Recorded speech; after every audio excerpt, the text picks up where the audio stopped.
Through the ages we have moved among you, often working in solitude, in moments of stolen time, in the night. Now, finally, we're reinventing our art for the modern age. Out of our hands, the future of embroidery is conjured. For those who have heard the call, it is our time. Equally, men and women, young and old, artist and crafter, each connecting, inspiring, educating, opening a conversation about history and folklore, art and freedom of expression, nature and death, each living a life with a needle and thread as the crucial component for exploring our world.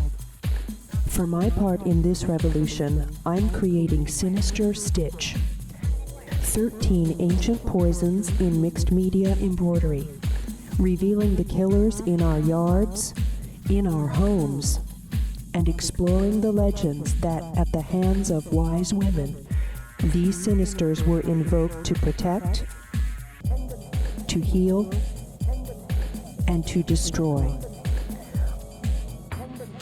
I'm Victoria Crowder Payne of freedomofstitch.com. These are the Sinister Stitch Chronicles.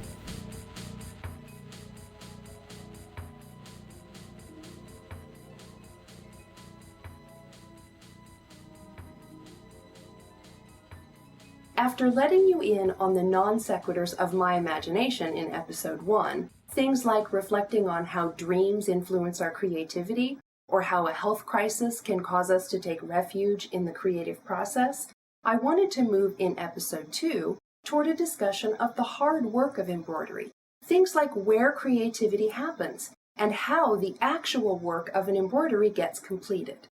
I think it comes down to the two natural facets of stitchers. On the one hand, we all do our work in solitude, generally for long stretches of time.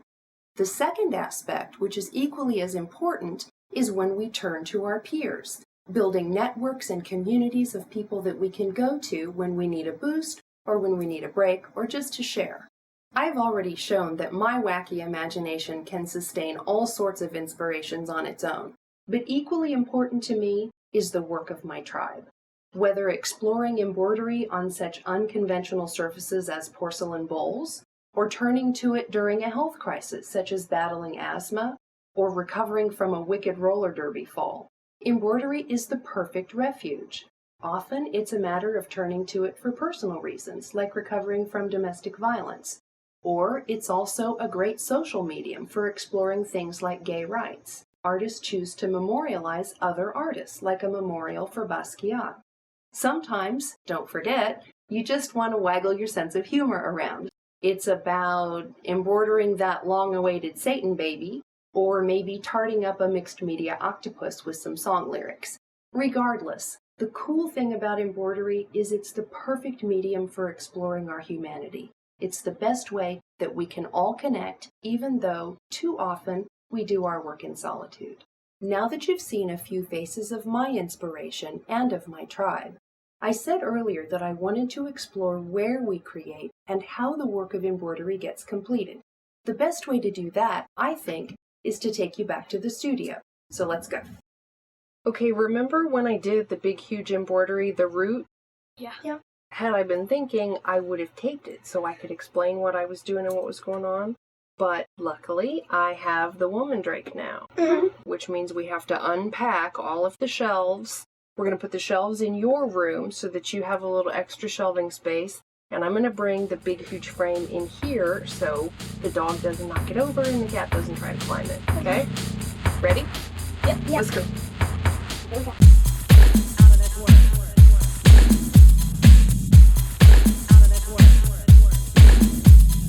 Oh, crap. Oh, my God. Oh, Nemo. Nemo. Get down. Oh, yeah.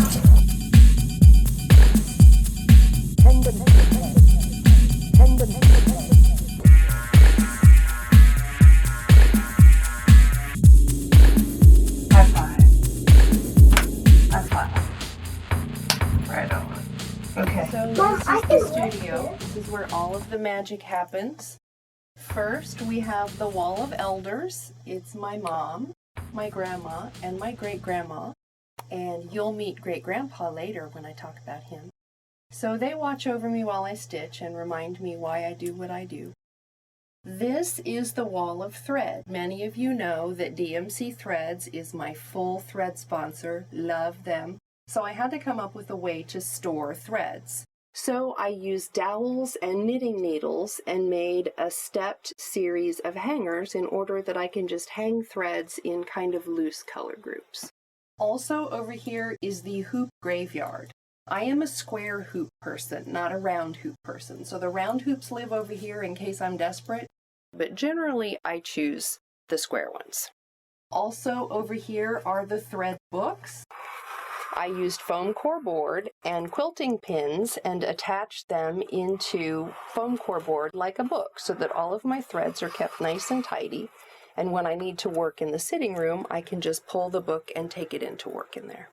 It's just another way to store the threads hanging up and down so that they're accessible but still kind of put away, because, as we'll see over here, I have a studio mate who, as if on cue, is eating paintbrushes. Off. Usually he sleeps in the chair. Moshi! Yeah, you see what kind of help I have. Do most of my stitching. I set my tables are oriented so that everything feeds into my main frame. Generally, I like to sit and work hands-free at a standalone frame. And to the right of me is a work surface. I can store my pens and my paints and have them accessible at my right hand with my paint rags and my stamp pads, so that as I work at my frame, I have most of my necessity stuff on my right side. Over here at the desk, of course, are my square frames that I love so much, and I keep frames pre-filled with fabric so I can grab one that's blank and ready to go, and usually I will set it here, whether I'm filming for you or working on something. It makes it easy to work on, but then I can pull it off because it's not actually on the rods. Over here in the cockpit, you'll notice I have an assortment of frames. You already know that I like the PVC snap-together ones just for sketching or practicing or working on pieces. I also like to work with a lap frame. This is the kind which, for those of you who are like me and like to use both hands, these are indispensable. I have the kind that you stick under your bottom and sit on it in order to secure it, and I also have the kind that if you're sitting like on a couch, the legs go on either side of you. Usually, I will just take my frame and tether it on here. My daughter's headbands to do that. And then I have it attached so that it's hands-free, but it's not actually on the frame rod, so I can still take it off and work on it other places. Which would be when I work here at this frame. Sometimes, especially if I'm filming for you, I will set up the cameras in here, and this is another easy hands-free way to work, but it's not attached on the rods of the standalone, so I can still pick it up and move it around and take it with me. Also, over here is the other wall of thread. I have a lot of thread. So generally, these are things that I'm using regularly, so I kind of keep them right at hand. And most of the pearl cotton and the variegated flosses are up there because I haven't started to use those very much yet. I put up a felt board, so as I work in here real frequently, the thread, you can see bits of thread, as I have little pieces left over, they stick to felt. So it's like parking your gum under the table, but I can just park thread there, and then periodically I go through and roll it into spools or little rounds if it's enough to reuse. If it's not, it goes into the thread salad basket.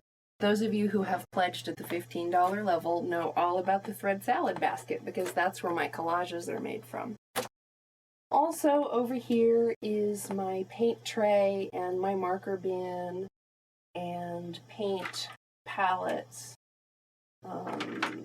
stamp pads, just the stuff that I use as I do the underpaintings and the ground fabric treatments for whatever thing I'm working. So, here on the desk is one of my indispensables. This is my stitch book. This was an invention of necessity. I took 3 pieces of cardboard and some upholstery fabric and just joined it together so that I have a tri-fold book. I added in muslin so that I could basically make pages of floss and keep them flat and nicely pressed. So this is a nice way that I can take lots of threads around with me and not have to worry about rolling them onto little cards, which I don't like the crimping and that sort of stuff. And I can pin pins into the pages. In there is my needle case, which is actually a business card case that my grandma gave me. You remember her, you met her on the Wall of Elders. I just put a piece of felt in there, and that's where my extra needles live. I use 3-inch doll sculpture needles, because often I sew with so much floss that I need a big needle. Plus the eyes are nice and big, so it's easy to thread. Since I have long fingers, these are really easy to manipulate. So those of you who have trouble with traditional embroidery needles, try doll sculpture needles because they're bigger and they're easier to handle. Some of you have already met my stitch kit, which lives on a bulldog clip, and on it is anchored a retractable clip that I keep my clippers on. If I need to clip something, I just pull my clippers out. I also have an old scissors case, but I use it for my extra needles. That way they're always right at my side. I can just grab one as I need one. And usually that is just clipped right onto myself so that if I need to clip something, I can just grab my clippers and do whatever I need to do. Another one of my go-to objects are my thimbles. Because I use large needles and lots of thread, a standard thimble, first of all, I have long fingers, so it doesn't work for me. Those metal ones, not good. I had to come up with something that the most important aspect was gripping. So I went for Rubbermaid glove thumbs. Sometimes I can use the index finger as well, depending on the size. But that allows it to breathe, and it's also bendable. It covers the whole surface of my thumb, which is important because I'm often pulling a lot of thread. This one is made of bamboo, actually, but it's nice and sticky and thicker. So if I'm using a really thick, heavy needle, these are more comfortable to use. So that's the last most important thing is my collection of weird thimbles. I also use like opera lady glove fingers because as I push a needle through, like if I'm pushing it through the back, I tend to push with my ring finger. So I will rest the butt of the needle against the seam and I can push it through and I don't get little divots and cuts in my pushing finger. So there you have it. That's a look around the studio and some of my most important tools. In these first episodes, I've introduced you to some of my creative process and some of my favorite inspirations. I hope that you have found seeing my studio and my tools useful. So often we artist crafters work alone and have to find our own way or invent things. I want the Chronicles to be a resource for all of us. To that end, today I've introduced such inventions as the wall of thread, the thread books for storing floss, the rubber thimble made out of a rubber glove, and don't forget thread salad, which can be collected and used for later. As I continue into the next episode, I'll tackle technical problems like working French knots and introduce the Brazilian cast-on stitch, also known as the drizzle stitch. I've said it before and I'll say it again. This is way bigger than I expected, but together we can finish this thing. You can continue the conversation over at freedomofstitch.com where you can find more resources. In the meantime, I'll be back in the studio, hard at work, and I'll see you in the next episode.